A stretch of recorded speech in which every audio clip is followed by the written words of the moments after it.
এই সব বিড়াল বাচ্চাগুলো এখানে এসে গিয়েছে আবার। একটা এসছে এখন,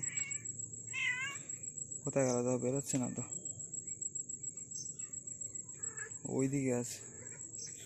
এই যে একটা ওয়েটিং করছে এখানে, ওয়েট করছে এই যে বাইকগুলোর সাথে মিট করে বলে, কিন্তু আমার জন্য মনে হয় এদিকে আসলো না আমার ভয়তে।